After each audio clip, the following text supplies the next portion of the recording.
Did you know that there have been more than 53 million abortions performed in the United States since Roe v. Wade was decided back in 1973?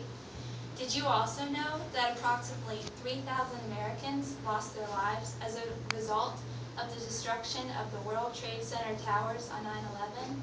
Every single day, more than 3,000 American babies are killed by abortion. There are innumerable reasons for why abortion is wrong and should be eradicated entirely. But today, I'm going to present for you 8 of the most popular and persuasive pro-life arguments. First and foremost, many deem the fetus to simply be an unimportant glob of tissue and proclaim that it is not yet an actual baby because it is still dependent upon its mother. However, abortion is akin to murder because life begins at conception. Even at 8 weeks, an unborn baby has a heartbeat. Second, no civilized society willingly allows one person to take the life of another without punishment. Even today, criminals who have committed murder are tried and put in prison or are themselves sentenced to death. Third, an argument for abortion is that there are already too many unwanted children.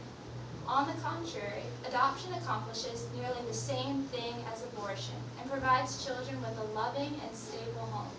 Nearly 1.5 million Americans are looking to adopt every single year. Fourth of all, abortion can result in a host of negative emotional and physical side effects, some of which include, but aren't limited to, pelvic inflammatory disease, severe psychological breakdowns and stress, and the increased risk of ectopic pregnancies and miscarriages. According to abortionfacts.com, in one study of 500 women who obtained abortions, researchers found that 50% expressed negative feelings and up to 10% were classified as having developed serious psychiatric complications. Fifth, and perhaps the most important point, is that if women truly demand control over their bodies, they should choose to make wise and responsible decisions.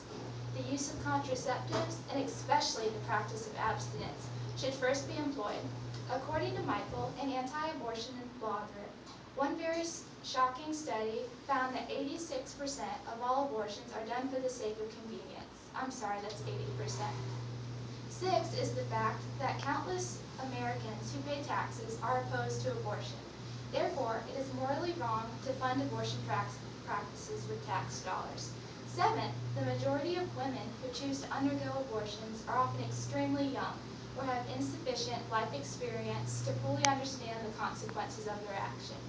Innumerable women have reported feeling immense relief over eradicating the problem and then went on to suffer from extreme anxiety and guilt, as well as depression because they chose to end their baby's life. Finally, the need and desire for children is nationwide, as well as worldwide.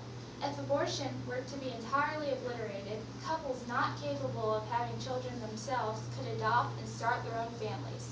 Furthermore, abortion should be stopped because it is a cruel and heartless form of murder. Abortion is one of the most selfish decisions an individual can make, especially considering how many families out there are willing to adopt. Numerous steps can be taken to end abortion. My own mother volunteers at a pregnancy resource center and counsels young women who are often considering getting an abortion. Letters of petition can be started, as well as pro-life rallies. There are a host of positive actions which can be taken, and all of which are striving to end the murderous disgrace and menace known as abortion.